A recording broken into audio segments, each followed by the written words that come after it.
Hola, bienvenidos, bienvenidas. Estoy acá en la ciudad de Cauquenes, con algún detalle técnico que me impidió estar en un espacio físico, así que estoy acá dentro del auto. Pero aquí estamos para hacer la entrevista a mi gran amigo y esta maravillosa persona que es Manuel Bustamante. Vamos a hablar de un tema que para mí tiene mucha significancia porque también me ayudó mucho Manu, eh, a través del coach. Y la idea es abordarlo desde lo que titulamos, Resignificando el coach. Manuel, por favor, te presentas, nos cuentas quién eres. Hola, hola Mario, hola a los amigos que nos puedan estar escuchando o que nos vayan a ver después en la grabación. Eh, bueno, Manuel Bustamante es mi nombre, efectivamente, como dice Mario. Yo soy coach, de origen coach ontológico. Hay varias distinciones ahí con los coaches como profesión, pero además vengo trabajando en el tema de desarrollo personal hace muchos años, de muy joven. Es por esa vía a la que yo llego a este mundo del coach. Y eso, profesionalmente me dedico a eso. El coach tiene varias posibilidades de desarrollo. Yo he ido, básicamente me he focalizado en el tema de la capacitación, en las mal llamadas habilidades blandas, porque de blando no tiene mucho. ¿Eh? Las habilidades blandas son en definitiva lo conductual, y cambiar la conducta no es simple. Ah, O es por un gran dolor, por una gran necesidad, o por disciplina. No hay muchas posibilidades más. Así que a eso me dedico. También hago acompañamiento, más que atención, acompañamiento uno a uno. Eh, eso podría contar de mí. Tengo 45 años, soy padre, tengo un hijo de 12 que mi, mi motivación más fuerte, mi corazón está en gran parte, si no todo ahí. Eh, Soy pareja, soy amigo, soy un ser humano en construcción. maravilloso. Oye, cuéntanos un poquito, ¿qué te motivó a poder formarte en el ámbito del coach? Eh, a ver, yo tengo, como te comentaba, de muy joven, de los 18 años por opción, había conocido la corriente del nuevo humanismo muy chico, porque mi familia era parte de esa corriente, una corriente de pensamiento, o doctrina, como le gusta llamarle a otros. Pero a los 18, después de una gran crisis personal, una de esas crisis profundas, complicadas, saliendo de la adolescencia, todavía ahí manteniéndome un poco adolescente, incluso con de esas crisis que te llevan a creer en ese minuto que la salida es dejar de existir. Empecé en un camino de trabajar conmigo, de desarrollo personal, de conocerme, de intentar descubrir por qué es que me ocurrían esas cosas. Y descubrí que tenía un gran gusto y de alguna manera una cierta habilidad también, siento yo, en el bucear en este mundo interno, en el meterse, como decía mi maestro, de los ojos para adentro, ese universo que hay, que es más grande que un mundo, ese gran universo que hay en el mundo interno, del cual hay mucha experimentación, hay mucha acumulación histórica, pero hay pocas, diría yo, quizás certeza. No creo que ni siquiera las disciplinas formales como la psicología o la psiquiatría, por más que intenten arrogarse el conocimiento vasto del funcionamiento del ser humano, es un campo que queda mucho por explorar y descubrir. Eh, y, y bueno, me metí en ese camino por una necesidad, por una gran necesidad personal, y empecé a descubrir que tenía mucho gusto por esto, Y un par de años que llevaba en eso, descubrí que podía también trabajar con eso. Eso que yo lo había aprendido y lo estaba llevando para mí y para otros de forma gratuita en proyectos sociales y demás. Descubrí que también había una beta en la cual me pagaban por algunas cositas que empecé a hacer. Y ahí empecé a investigar. Yo, bueno, autodidacta también en muchas cosas, ¿no? Yo me certifiqué como coach ontológico, pero en este camino llevo 26 años ya. Eh, y, y creo que es un camino que uno nunca para. Y como soy busquilla, he ido aprendiendo y desarrollando varias otras líneas, aparte de la psicología de la imagen, el coach ontológico. En alguna época estudié harto también programación neurolingüística. Y he llegado en los últimos años a seguir la disciplina del Qigong también, que es la base de la medicina china, y que ha sido un gran aporte en este proceso, incluso profesionalmente, no solo para mí. Bueno, yo siento que todo mi camino en esto ha estado ligado en esa dualidad, en el que parte por mi experimentación y luego lo llevo a otro, lo voy poniendo en práctica. Y esa experimentación personal nunca ha parado, ¿no? Ujú. Yo no creo tener mis problemas resueltos, tengo problemas como todo el mundo, ¿no? Eh, pero con incorporación de técnicas, disciplinas que por suerte me ayudan, me han permitido también ayudar a otros durante todos estos años. Así llego al coach, hace ya 9 o 10 años me certifiqué como coach ontológico, que fue un bonito proceso eso también, porque me permitió de alguna manera afinar ciertas técnicas, eh, redescubrir, más que descubrir, redescubrir algunos aspectos del funcionamiento del psiquismo humano, y poner esas herramientas a disposición del trabajo con otros. Así que eso, así llego al coach. Esa fue la pregunta, ¿no es cierto? ¿Cómo llegaba Sí, yo sí, al coach? Ya. sí, sí, sí, es muy, muy interesante lo que nos estás planteando. Y, y desde ahí le, le pusimos, ¿no es cierto?, a esta entrevista el resignificando el coaching.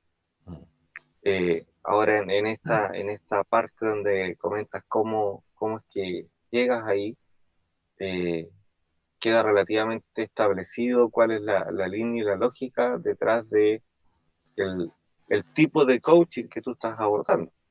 Pero para poder hablar de resignificando el coaching, cuéntanos un poquito de dónde nace esto del coaching, cómo, porque de pronto nos encontramos con que hace no muchos años atrás se comenzó a hablar del coaching. Sí. Y ha tenido un crecimiento explosivo, y lamentablemente, aunque a lo mejor algunos oídos sensibles puedan molestarle lo que voy a decir, ese crecimiento explosivo no ha sido muy puro, o sea, ha derivado también en muchas malas prácticas. Y Comparto bueno, plenamente tu opinión. yo creo que además estamos en un minuto histórico bien particular, porque estamos en un minuto histórico, esto tú y yo lo hemos hablado, ¿no? Estamos en un minuto histórico donde hay maestros para todos, ¿no?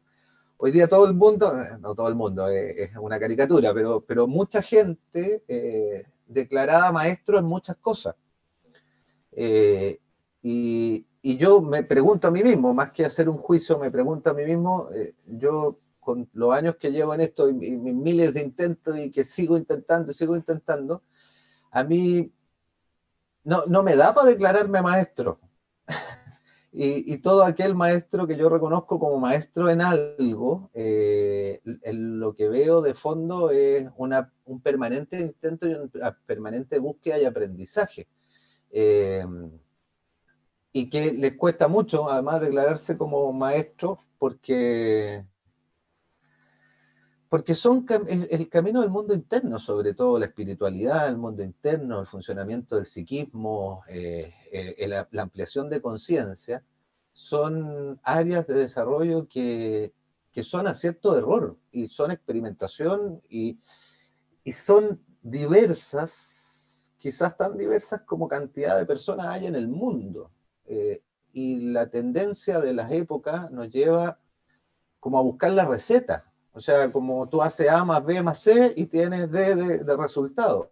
Y eso en el mundo interno no funciona así. Eh, Porque somos muy diversos los seres humanos. Y el psiquismo humano es muy complejo. Entonces, eh, en ese contexto, el coach hoy día está bien, desgraciadamente, manoseado en algunas áreas. Cualquiera también, así como hay miles de maestros para todo, también hoy día, desgraciadamente, cualquiera se define coach. Incluso en las organizaciones nos hemos pillado con que empiezan internamente a lo que podría ser una mentoría o una guía o un liderazgo en ciertas temáticas, los definen como coach interno, entonces le piden a un jefe que le haga coach a su gente y desgraciadamente no tiene las herramientas para hacerle coach. No porque no quiera, no porque no pueda, sino porque no la ha estudiado, porque el concepto está bien, bien manoseado. Ahora, en relación a tu pregunta del origen del coach, hay varias tesis, propuestas o teorías. Hay una que a mí me parece románticamente muy bonita, que es de un coach chileno, Carlos Sandoval, que en uno de sus libros plantea la tesis de que el coach surge, porque a ver, definamos primero qué se entiende que es el coach para que se entienda su origen. El coach lo que genera es un acompañamiento, ¿sí? Un acompañamiento a personas, a grupos de personas, a organizaciones, en la búsqueda de poder ayudar a resolver problemas para conseguir ciertos propósitos o metas. En el lenguaje comercial se habla mucho de la meta, ¿no? De alcanzar los objetivos, sobre todo objetivos numéricos y demás, pero también en términos personales, uno se lo puede plantear así, ahí queda un poco bailando el concepto meta, pero también uno lo puede ver así, ¿no? O sea, yo tengo un problema, no sé, me cuesta hablar en público y entonces yo puedo trabajar con ciertas herramientas para hablar en público. O me he dado cuenta que siempre caigo en relaciones tóxicas y necesito de alguna manera cambiar un patrón, una conducta para poder empezar a construir relaciones sanas, ¿no? Cualquier aspecto del ser humano. Entonces el coach lo que hacemos es generar un acompañamiento intentando que ese personaje descubra un poco el origen de la raíz o lo que técnicamente se llama el quiebre ontológico, o sea, dónde surge ese patrón de conducta, dónde se configura esa primera imagen por la cual yo respondo así en esa área de mi vida, ¿no? ¿Por qué le tengo miedo a la autoridad? ¿Por qué tengo una fobia? ¿Por qué armo el tipo de relación que armo? ¿Por qué hay ciertos temas con los que tengo dificultades? Entonces, lo que hacemos nosotros es acompañar al personaje a desanudar de alguna manera, a encontrar ese origen, dónde es que se configuró, se armó ese nudo, desarmar el nudo y desde ahí poder de alguna manera como reformatearse, ¿no? Para avanzar en la dirección querida. Desde ese punto de vista, a mí siempre que me preguntan qué es el coach, lo que yo planteo, por lo menos como a mí me gusta interpretarlo, yo soy un cómplice. ¿Un cómplice de qué? De lo que el otro quiera trabajar o de lo que el otro necesite trabajar. Yo soy un cómplice de esa persona. ¿Por qué me gusta ese concepto? Porque uno puede hacer tonto al mundo, pero al cómplice no lo podía hacer tonto, ¿no? O sea, tú podés contarle una historia maravillosa al resto del mundo, pero el que estuvo ahí contigo en ese minuto, el que fue tu cómplice, sabe cómo fueron las cosas. O sea, el cómplice tiene esta connotación, ¿no? Como cercana a la falta, al delito, pero tiene la gracia de que es a ese el que estuvo ahí, el que fue parte, el que vio cómo fueron las cosas, y a ese no le podéis contar una historia, no le podéis inventar una historia. Entonces a mí me gusta plantear el coach como un cómplice. Yo soy un cómplice de las personas con las que trabajo. Entonces, volviendo a lo del origen, que era tu pregunta inicial, Carlos Sandoval en ese libro lo que plantea es que hay un personaje que surge fuertemente, porque se ha rastreado de que en algunos otros casos existía, pero surge fuertemente en el Imperio Romano, cuando los generales volvían al imperio después de haber salido en expediciones a invadir territorio, a conquistar territorio, perdón, que cuando volvían a Roma o al imperio, eran ovacionados, eran casi dioses, ¿no? Entonces le ponían un personaje al lado, que el mito cuenta que lo que hacían básicamente todo el recorrido era decirle en el oído, recuerda que eres humano, recuerda que eres humano, recuerda que eres humano. Un poco ayudar a ese personaje que en la cresta de la ola, en su éxito, volviendo al imperio, después, además, imagínate, venían de campaña donde habían visto una cantidad de de cosas horrendas, se me trabó la lengua, habían visto una cantidad de cosas horrendas, de morir gente, de matar gente, o sea, imagínate además en esa época, ¿no? Entonces volver a este contrapunto donde eran ovacionados, eran dioses, entraban victoriosos, la posibilidad que tenía ese ser humano de pasar de una situación desastrosa a una situación tan alta que de alguna manera pudieran hasta volverse locos o creer de verdad que eran dioses. Entonces se les ponía este personaje al ladito que les recordaba que eran humanos, pero que la función de ese personaje no estaba solo en la entrada en el imperio, también era un personaje que abría conversaciones con estos generales que volvían y habría conversaciones en términos de poder de alguna manera limpiar todo el horror que les había tocado vivir. Y también de cómo administrar, si quieres, de alguna manera, esta nueva situación, ¿no? Entonces algunos plantean ese como origen del coach, como este acompañante, este que abre conversaciones, este que de alguna manera es tu cómplice en ese trabajo, en ese desarrollo interno. Ahora, el coach, como lo conocemos hoy día, o por lo menos, como bien tú decías, hace 10 años atrás o 15 años atrás, no se conocía mucho, no se sabía mucho. Por lo menos la corriente ontológica tiene una base que a mí me parece bastante bonita, por así decirlo, aun cuando Humberto Maturana nunca quiso reconocerse como padre del coach. El origen de lo que nosotros conocemos como coach, que además es un concepto que se acuña, que se arrebata y se acuña desde otro lado, porque el coach en definitiva en lenguaje inglés es entrenador. Claro. En este contexto se acuña ese término básicamente porque, claro, de alguna manera es como que uno entrena al otro, pero en un espacio interno, en esto de lo conductual o de las mal llamadas habilidades blandas. Entonces se empieza a generar, después del golpe de Estado en Chile, un ministro de Allende, que después fue diputado, no, fue senador de la Nación, Flores, estando en Pisagua, detenido en Pisagua, le pide a su mujer que las visitas que tenían fueran intercalando una visita a ella, una visita a Humberto Maturana. Y genera las primeras conversaciones con Humberto Maturana, un poco intentando develar este funcionamiento del ser, la propuesta, bueno, la amplia propuesta que es Humberto Maturana en vida, y cómo llega desde la ciencia más pura, que es la biología, y se da una vuelta larga en esto, para llegar de alguna manera a este funcionamiento tanto de la emocionalidad y del psiquismo del ser humano. Luego Flores se va a Estados Unidos y ahí se reúnen 3 chilenos, que es Echeverría, Olaya y Flores.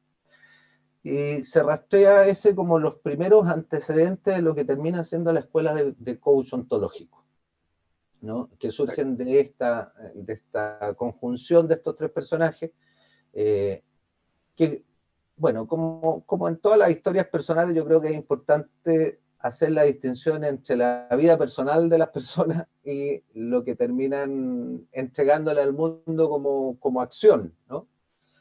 ¿Por qué digo esto? Porque seguramente algunos de los que nos escuchan y que a lo mejor conocen a los personajes podrán tener ciertos reparos con Flores. Yo personalmente es un personaje que me desagrada mucho, que lo encuentro repulsivo, pero que no se puede negar que de alguna manera generó algunas acciones que permitió desarrollar una propuesta de acción en el funcionamiento del ser humano que es muy posibilitaria, que es muy interesante como propuesta, ¿no? Estas conversaciones que él va desarrollando primero con Maturana y luego va estructurando de alguna manera con Julio Laya y Echeverría, termina un producido que es muy bonito. Es como cuando se dice que esta historia antigua de que Gandhi era un desgraciado que le pegaba a la señora. Sí, hay una etapa de su vida que fue un desgraciado y en algún minuto hizo otra cosa. Sus acciones valiosas llegan hasta el día de hoy como referente a la no violencia, por ejemplo, ¿no? Más allá de su historia personal, esas acciones desarrolladas. Y así se rastrea un poco el origen del coach ontológico, ¿no? Ahora, simultáneamente, porque hay que entender que los procesos humanos son un poco así, fueron surgiendo corrientes que no se definieron como coach al inicio y que de alguna manera después sí se fueron acuñando en este universo, en este paraguas del coach, como por ejemplo es la programación neurolingüística, que tiene otra vertiente, pero que de alguna manera va en una dirección muy parecida, quizás con conceptos bases un poco distintos, esto de la reprogramación de la neuro, que básicamente es el concepto, ¿no? Que se entiende el ser humano como que fue programado de alguna manera a través del lenguaje y del funcionamiento cotidiano en su entorno, en su familia, y que entonces al ser humano, como se entiende que se programó, se puede reprogramar la neuro, ¿no? Eh, y son corrientes que más o menos, décadas, poquito antes, poquito después, se desarrollan en la búsqueda y yo creo que esto es lo más interesante, ¿eh? En la búsqueda de suplir un espacio que venía dejando ya hacía mucho tiempo la psicología, ¿eh? Porque hay que entender que por lo menos las 4 corrientes psicologistas que en Chile conocemos, operan, las más conocidas formalmente, surgen todas ellas al alero de la revolución industrial. Ajá. Y en esa lógica vienen a resolver un problema, básicamente. ¿Qué quiero decir con esto? Cuando me han pedido que haga la distinción del trabajo entre la psicología y el coach, sin degradar uno o el otro, yo siento que tiene focos distintos, porque la psicología, en la lógica del surgimiento al alero de la revolución industrial, lo que busca es la normalización. Entonces, la psicología lo que busca de alguna manera es que una persona cuando hace crisis en un entorno dado, poder normalizar su funcionamiento para que siga funcionando en ese entorno dado. Claro. ¿Sí? El coach trabaja más bien en la línea de la liberación, no de la normalización. El coach trabaja en la línea de que a lo mejor es ese entorno dado el que te está generando tu crisis. Por ende, te va a ayudar a saltar de ese entorno. Si es lo que es necesario, digamos. Porque como el objetivo es liberar a ese ser humano y no normalizarlo, ¿sí? Como tienen objetivos distintos, aun cuando crucen en algunas herramientas o en algunas prácticas, sus fines últimos son distintos. No Ajá. sé si se entiende Sí. lo que digo, ¿no? Eh, entonces, desde ahí surge todas estas corrientes, de alguna manera supliendo ese vacío que va dejando, porque tú puedes normalizarte y volver a funcionar, pero ¿qué haces con el vacío interno? ¿Qué haces Claro. qué haces con ese impulso que a lo mejor te estaba gritando que tenías que ir en otra dirección? ¿No? Que no, el tema no era normalizar tu funcionamiento, sino modificar, liberar tu funcionamiento, ¿no? Eh, y por otro lado también, si bien el coach en general, como, como, como base ética, no trabaja con patologías, también ahí hay una distinción que no es menor, porque ¿qué son las patologías? Desde la lógica de la psicología, es todo aquello que no cae en la norma. O sea, lo que la Claro, psicología no logra estructurar dentro de su casilla, ¿no? Dentro de lo que sería el funcionamiento normal, o es trastorno o es patología. ¿Sí? sí, Y chuta, ahí tenemos muchas diferencias, porque el funcionamiento personal de un ser humano difícilmente... Hay conductas socialmente aceptadas, normadas, y que de alguna manera con mayor o menor acomodo uno las cumple. sí. Pero hay muchas otras que por el ser que eres, puta, no dais pie con bola con ella. O sea, no tenéis cómo asumirla. No. Y desgraciadamente en estas ciencias que se les ha querido llamar así, si no te cuadras con esa forma de funcionamiento, tenéis un trastorno o tenéis una patología. Y el lío es que cuando te ponen el timbre de que tenías un trastorno o una patología, tú terminas siendo ese trastorno o esa patología. Claro, y la contradicción radica fundamentalmente en que suponemos que todos somos distintos y sin embargo le estamos poniendo la misma camisa a todos. Hay algunos más distintos que otros. Así es. Claro. Entonces, eh, mira, escuchaba una charlita hoy en la mañana, creo, o ayer, no recuerdo.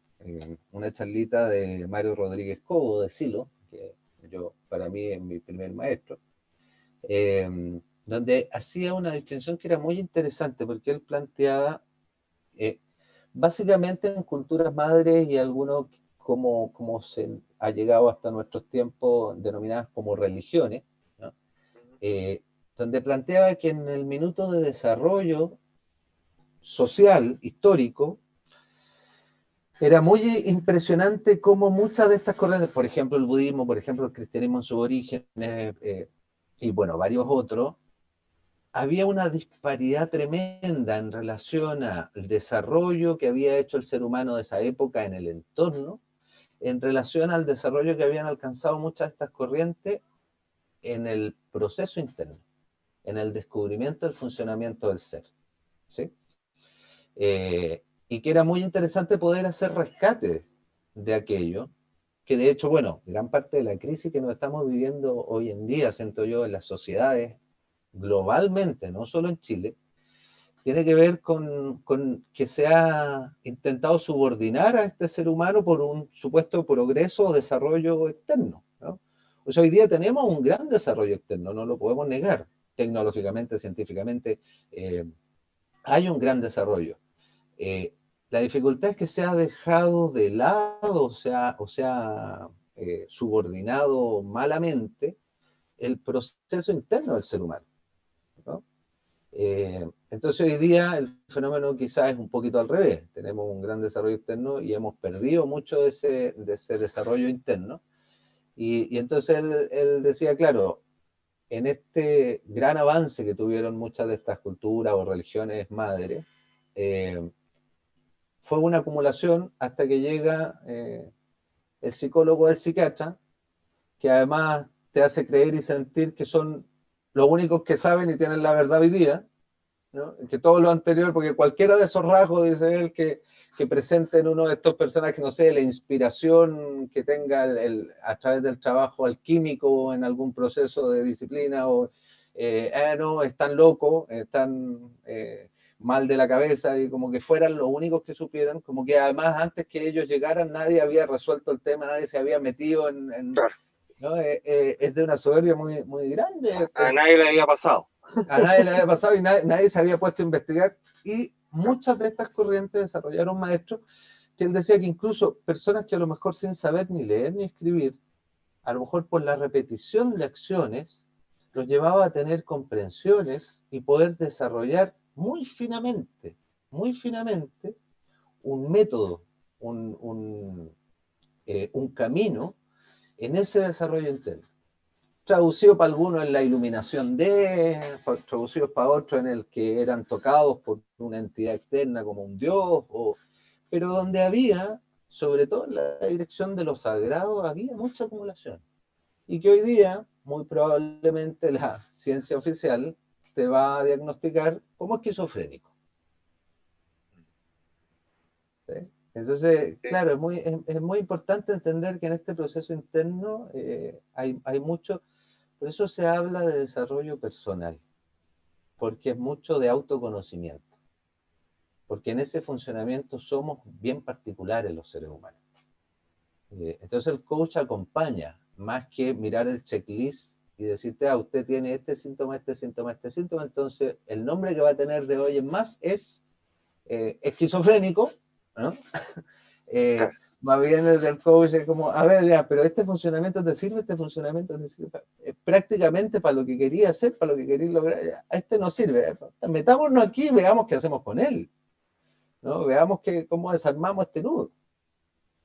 No sé si respondo tu pregunta, me di una vuelta bien larga, pero me parecía importante dar esos contextos. Sí, sí, está perfecto. O sea, de hecho, introdujiste respecto de dos elementos centrales que dicen relación con lo que es armonía y sexualidad, que es el crecimiento interior y el desarrollo personal. Y ahí es donde me surgía y me aparecía esto de la complicidad. Eh, Porque desde el coach, eh, poder ir como facilitando de alguna manera el que cada uno individualmente con quien te toque trabajar vaya como descubriendo sus puertecitas, la vía alternativa. eh, ¿Cómo se hace? ¿Cómo se hace eso? Ujú, No sé.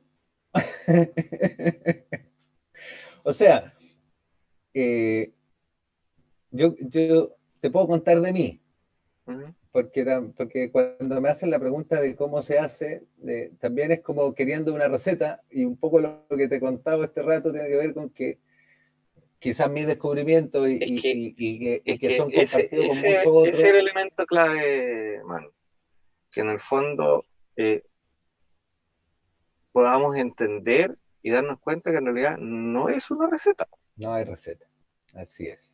No hay receta. En este proceso interno no hay receta. No es el funcionamiento de cuando tú aprendes a utilizar un Excel o un Word en el computador. Tú sabes que si llevas el mouse y lo mueves de esta manera, ya se clica en cierta parte, se va a desplegar un menú, dentro de ese menú tú vas a tener opciones y puedes elegir la opción que necesites para lo que quieres hacer. En el funcionamiento del ser humano eso no existe. Las el mouse y los botoncitos la lista en cada caso es distinto. Somos seres muy complejos, que la configuración del mundo y de nuestro propio mundo interno que vamos haciendo en lo largo de nuestra vida es única e irrepetible. Es su propio hardware y su propio software.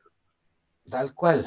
Entonces, y ahí, mira, algunos casos históricos que son interesantes, que a lo mejor pueden aportar o ayudar a entender esto del funcionamiento, porque es que incluso la ciencia oficial, por así decirlo, entre comillas, ha tenido que ir variando y cambiando en concepciones, en formas de enfrentar ciertas situaciones. Yo no sé si tú sabes, por ejemplo, en Chile en algún minuto el estrés estaba tipificado como enfermedad, Sí, hasta que tuvo que dejar de ser tipificado como enfermedad, porque si no era una de las enfermedades o la enfermedad más extraña del mundo, porque para algunos el estrés tenía deficiencias o te asaltaba o te explotaba físicamente y a otros les explotaba psicológicamente.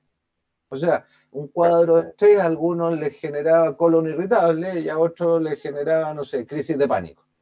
Entonces, ¿cómo explicaba yo una enfermedad que tuviera síntomas o consecuencias tan diversas, físicas y psicológicas? Entonces, tuvo que llegarse a entender que el estrés en sí mismo no era una enfermedad. ¿Por qué? ¿Y por qué explotaba de forma distinta en distintas personas. El estrés es útil para la vida incluso, y eso es súper bueno saberlo, porque también se nos ponen de moda ciertos conceptos. Entonces hoy día, tú a quien le pregunté si se ha sentido estresado, te va a decir que sí, y después si le preguntáis qué es el estrés, no tiene idea, porque suena más bonito decir que estoy estresado que estoy cansado. Si tú te fijas, ya nadie te dice que está cansado, entonces no, estoy estresado, porque se nos pone de moda, ¿no? Bueno, entonces, ¿y por qué es útil para la vida? Porque el estrés es un síndrome de adaptación. El estrés lo único que hace es que libera adrenalina y alguna otra hormona en la sangre para que tú te pongas alerta. Esa alerta es para dar respuesta en una situación particular. Estás enfrentado a un accidente, a una situación de riesgo, y entonces tú das una respuesta excepcional en muchas ocasiones.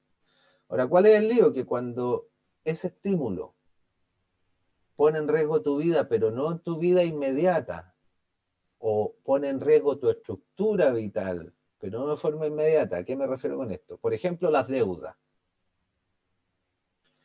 Tenemos una deuda y nos acordamos que viene la fecha de pago y no tengo plata para...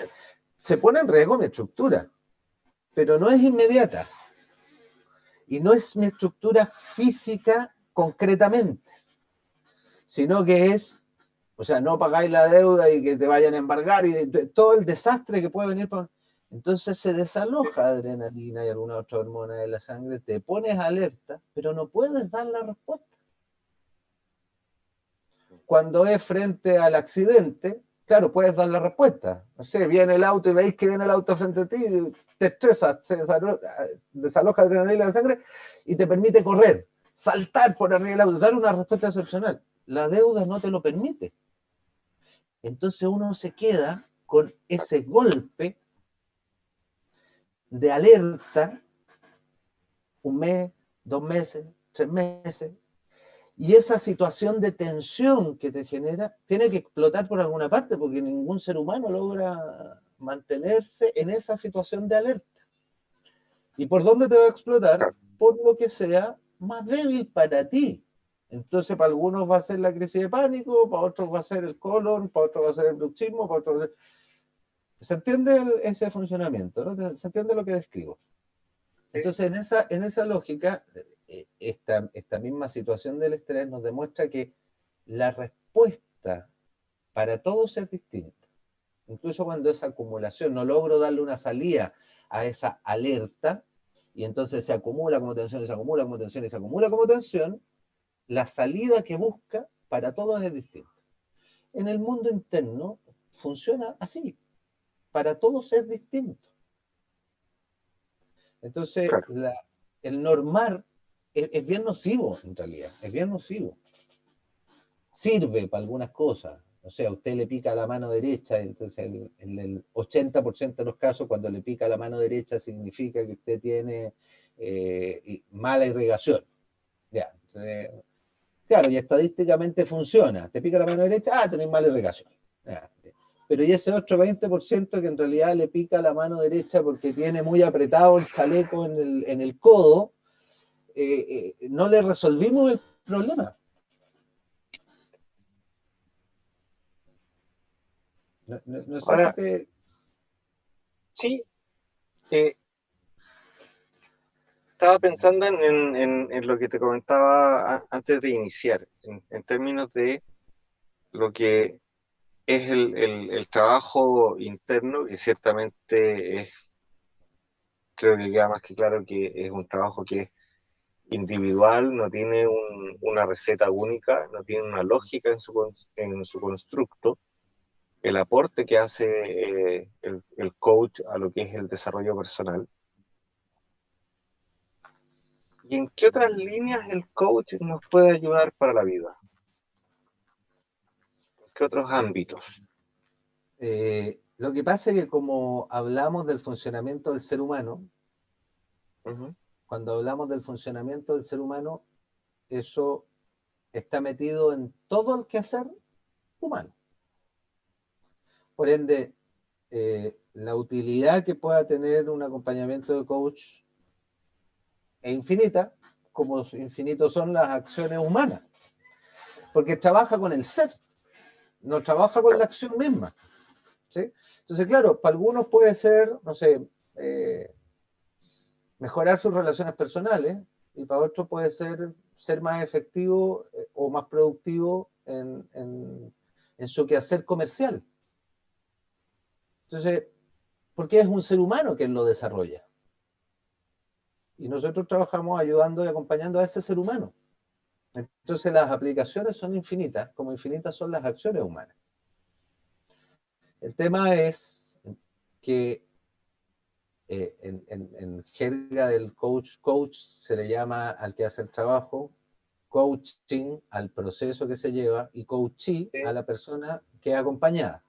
El tema es que el coachee, de alguna manera, le vaya haciendo sentido el proceso, pero también, por otro lado, que esté, por ejemplo, yo con la gente que trabajo pongo una condición básica, sobre todo cuando son otros los que me piden. O sea, por ejemplo, cuando una organización me pide que le haga coach a una persona, yo pido que eso sea validado y que sea la intención de esa persona.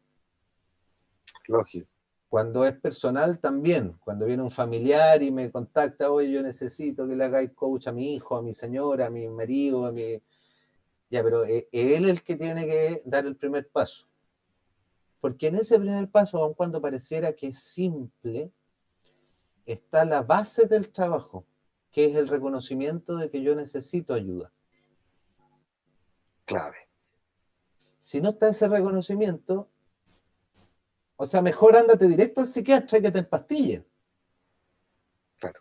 ¿No? Porque ahí vaya a bloquear ciertas cosas que te están generando dificultades y ahí no. Entonces digo, es súper importante el hacerse cargo, aun cuando sea en un acto tan simple como el dar el primer paso. Es súper importante, porque es la condición de origen para ese proceso.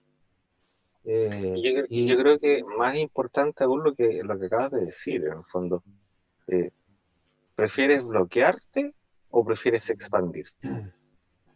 Claro, claro. Y ahí la libertad es libre, como decían algunos viejos antes. Yo siento que hay que ser súper respetuoso también de la libertad que el otro ser humano tiene de tomar una opción, cuando es una opción y no es una condición, ¿no? Yo creo que es importante, porque muchas veces, y seguramente tú lo reconocerás, y a lo mejor alguno de los amigos que nos escuchan lo reconocerá, muchas veces uno no está en situación de ver ciertas cosas. Y en una segunda vuelta uno va a decir, ah, claro, sí puede asumirlo, verlo.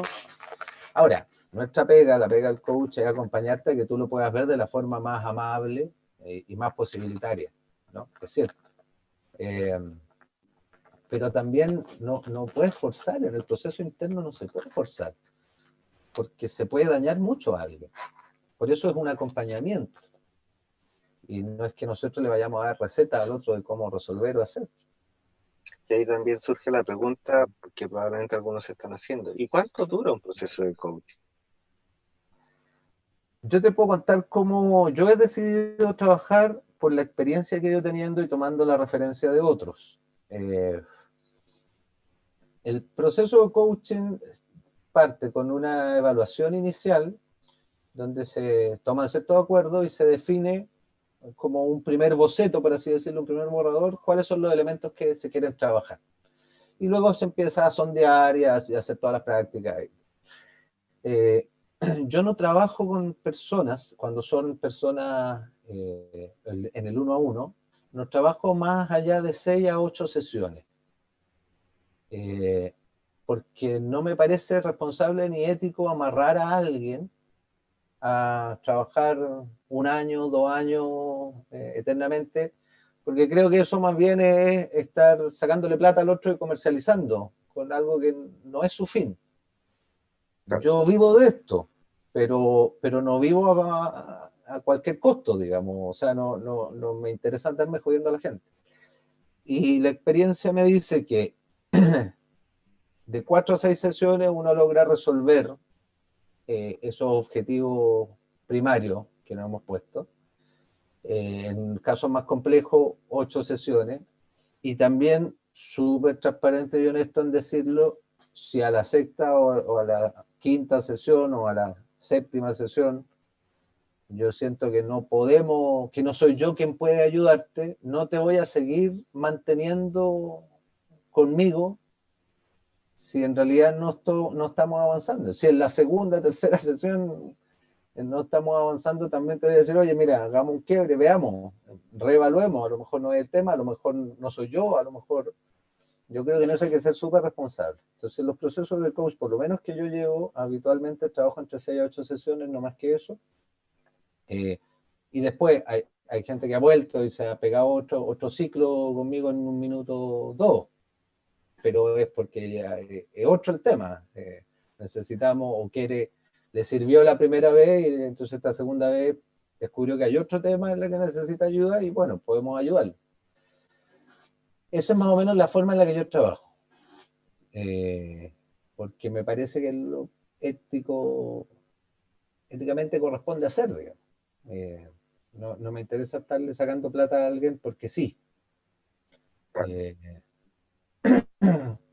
y bueno, ahí como te comentaba, desde el desarrollo personal de psicología de la imagen, que es mi escuela base, pasando por herramientas de programación neurolingüística, de la ontología, ocupo masajes, ocupo chikung, ocupo una parrilla de herramientas, dependiendo cada situación, cada caso, para poder ir ayudando al otro. O sea, yo hace muchos años aprendí un tipo de masaje que se denomina masaje alegórico, que básicamente trabaja con ciertos puntos del cuerpo donde uno graba cosas puntualmente, ¿no? Puntos como la no expresión aquí, o la espalda, la parte alta o la parte de acá entre la escápula.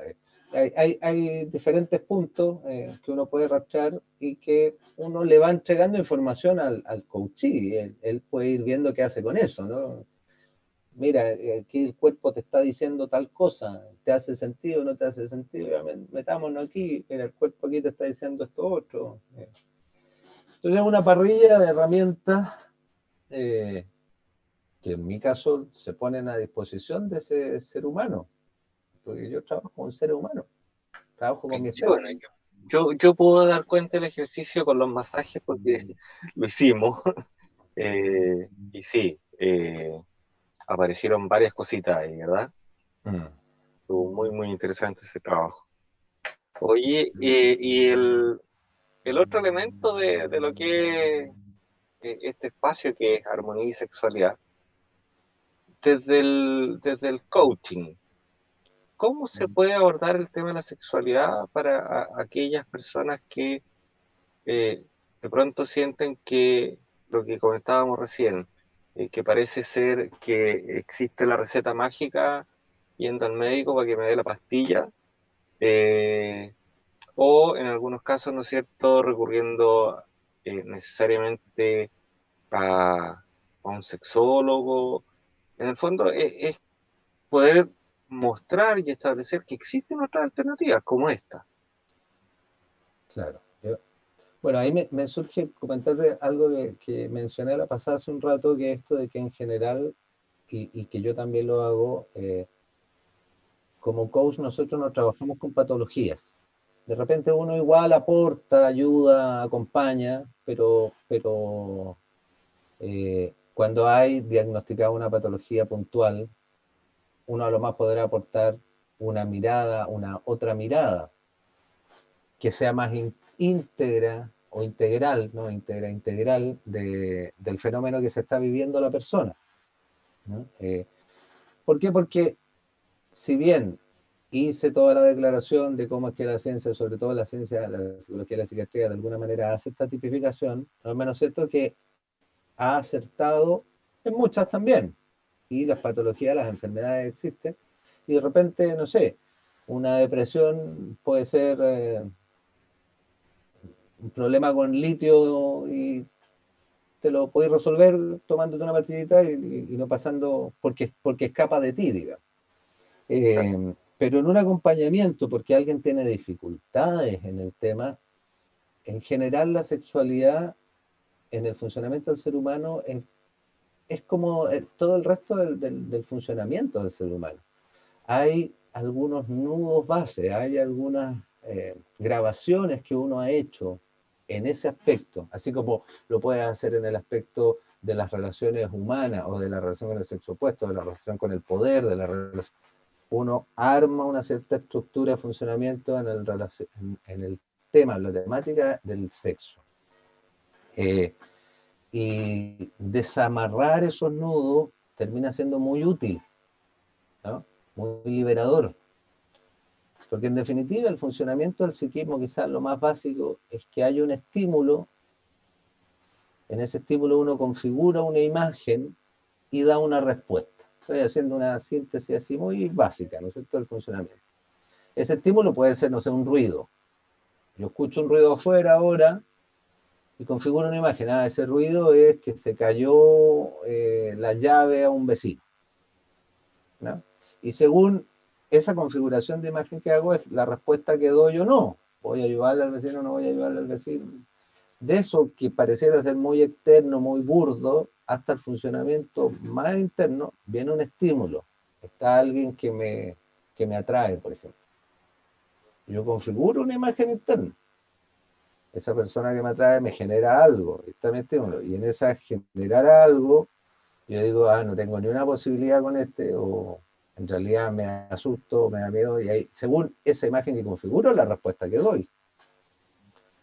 Ahora esa imagen que configuro es porque yo tengo una grabación.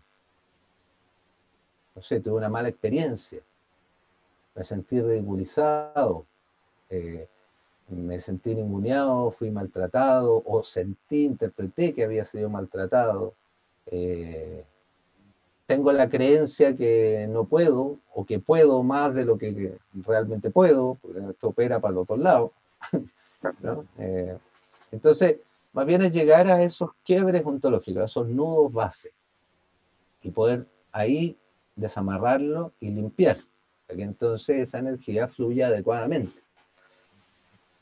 Y en eso, bueno, vivimos en un minuto histórico muy complejo, porque durante décadas, muchas décadas, la sexualidad se nos fue para el lado quizás más nocivo, eh, con parámetros como rendimiento, con parámetros como, con modelos como la pornografía, con la desconexión, porque no solo nos pasa en el sexo, ¿no? En cualquier quehacer humano hay mucha gente que cree que la emocionalidad no tiene nada que ver con el quehacer humano, y eso es un gran error. No sé, la ciencia, por ejemplo, te dice que es objetiva, porque tiene procedimientos y estructura, y entonces que ellos pueden demostrar objetivamente. Pero cuando la ciencia dice eso, la emocionalidad de la cual está actuando es la soberbia. Hay una emoción igual. Este ser humano opera en estructura. Entonces, en ese operar en estructura hay muchas áreas, no solo la sexualidad, donde se nos ha hecho creer que la emocionalidad no está vinculada a esa acción, que en una transacción comercial no hay emoción, y eso es falso. En todo el quehacer humano hay emoción. Entonces, también en la sexualidad, durante muchas décadas, se nos fue mostrando y planteando como si uno pudiera separar la emocionalidad de la sexualidad. Hasta hoy hay muchos que tienen ese discurso, y desgraciadamente están muy equivocados, porque algo les pasa internamente. Aun cuando sea desconexión, hay una emoción de fondo. Entonces, mirar la sexualidad de nuestra especie, del ser humano, de la persona con la que uno trabaja, más integralmente, también es importante. ¿Por qué te digo esto? Porque es distinto, por ejemplo, definir que yo no voy a estar en una relación monógama. Pero en esa definición no estoy definiendo que yo no me voy a involucrar emocionalmente con las personas con las cuales tenga sexo. Cuando yo me defino en una relación abierta, por ejemplo, o en una relación polígama, yo me relaciono desde la sexualidad con más de una persona, Eso no quiere decir que porque me estoy relacionando sexualmente con más de una persona no voy a tener emocionalidad en esa diversidad de relaciones, ¿no? Entonces, estamos en un minuto como que se negara una cosa con otra, cuando en realidad inevitablemente somos integrales. Así como también si alguien toma la decisión de vivir monógamamente, eh, es como pensar que mi amor solo va a estar a esa persona.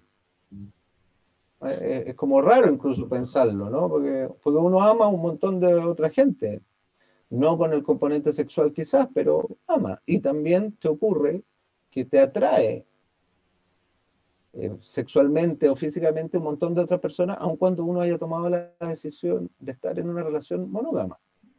Entonces, las negaciones en esto del proceso interno son lo más nefastas. Con esto no estoy diciendo que uno deba permitirse todo en términos de hacerlo. Estoy Exacto, diciendo que no que, le sepa. o sea, estoy diciendo que más bien reconocer que hay cosas que me pasan y no negarlas. Por ejemplo, en nuestra cultura, ningún hombre en general, bueno, hoy día no es tan así, pero en general, en las generaciones que tienen de 30 para arriba hoy día, ningún hombre se animaría, por ejemplo, a reconocer que le ha parecido atractivo otro hombre, porque el yugo social es muy fuerte, ¿no? Y a todos los hombres nos ha pasado eso con otro hombre, porque es natural que te pase. El lío es que cuando lo negamos, lo transformamos en un monstruo. Y esta sociedad terminó negando eh, la, el sentir sexual de la base en que armó supuestamente solo dos géneros, hombre y mujer. Y todo el resto cagó, ¿no? Y además, incluso tú tenías gustos temporales, estabas cagado, tenías que definirte por uno.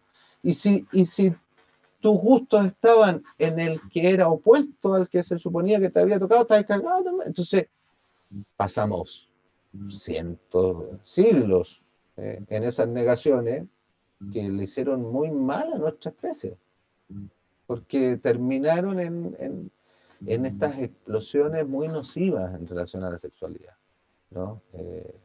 En, bueno, en todo lo que sabemos, ¿no? Es cuestión de mirar el proceso de la Iglesia Católica, básicamente, con esa autoinmolación del celibato que termina explotando en una cantidad de abusos, pero que son monstruosos, ¿no? Porque cuando tú niegas algo que te ocurre,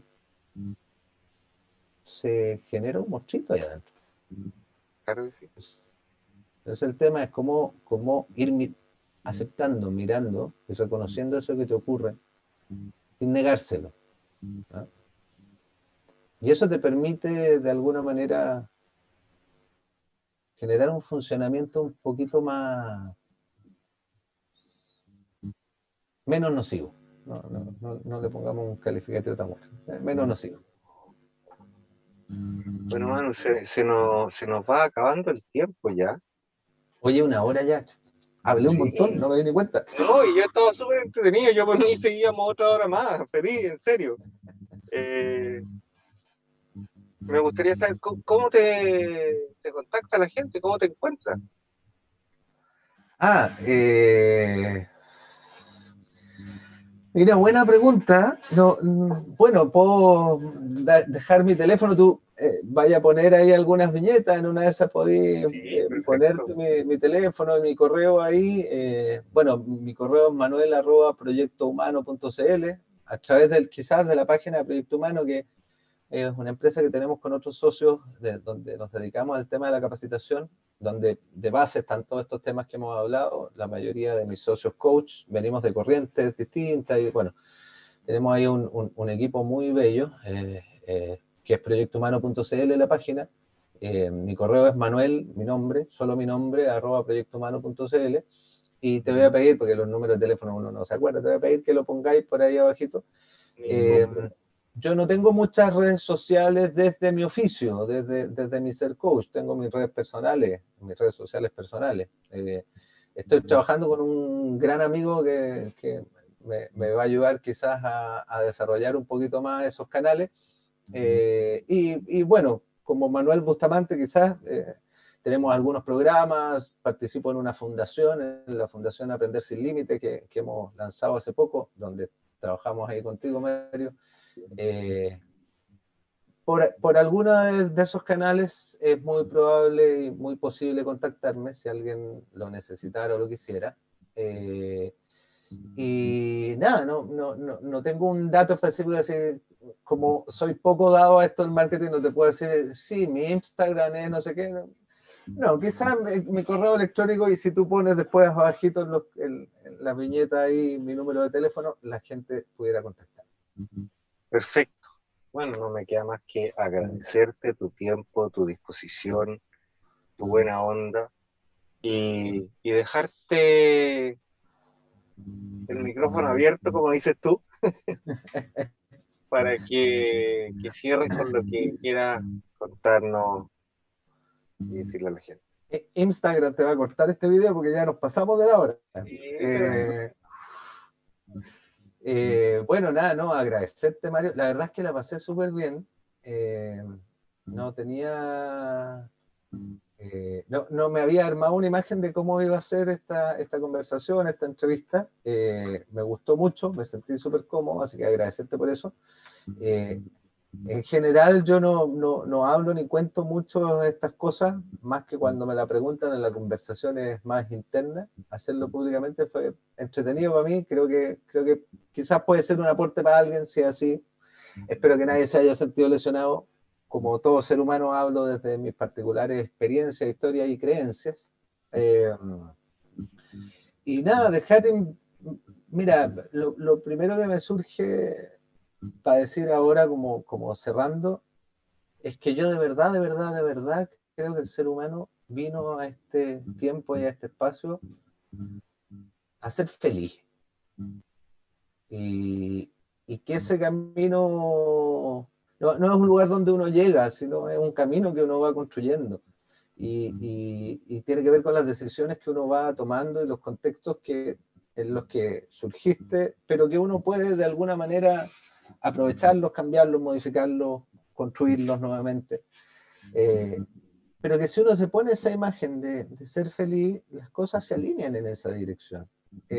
Y que uno necesita ayuda muchas veces en ese camino. No, esta cosa que se ha acuñado en los últimos tiempos de que uno puede hacerlo solo o de que tienes que hacerlo solo porque si no eres penca, es mentira.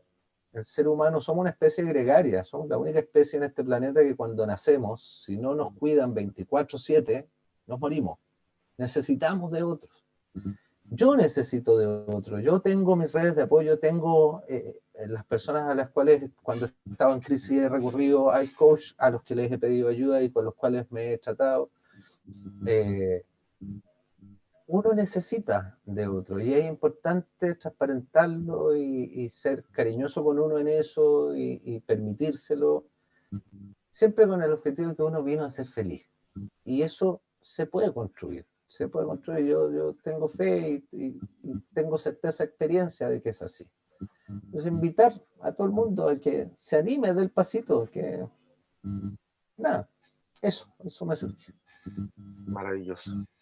Muchas gracias, hermano, por tu tiempo. Y sí, voy a colocar tu número de teléfono, ya que solicitaste, va a quedar ahí en la entrevista. Para quienes no la pudieron ver en vivo, va a estar disponible en el Facebook, en el Instagram, tal como dice Manu, va a estar cortada en el Instagram. eh, pero ahí vamos a dejar los elementos principales, tratando de que efectivamente coincidamos con la hora máxima que nos permite el Instagram y también disponible en el YouTube. Un abrazo grande, querido amigo, y nos volvemos a encontrar un ratito más, po. Tenemos programa en un ratito más, así que no, gracias a ti, amigo. Un gran abrazo. Otro para ti. Cuídate mucho. Nos seguimos viendo.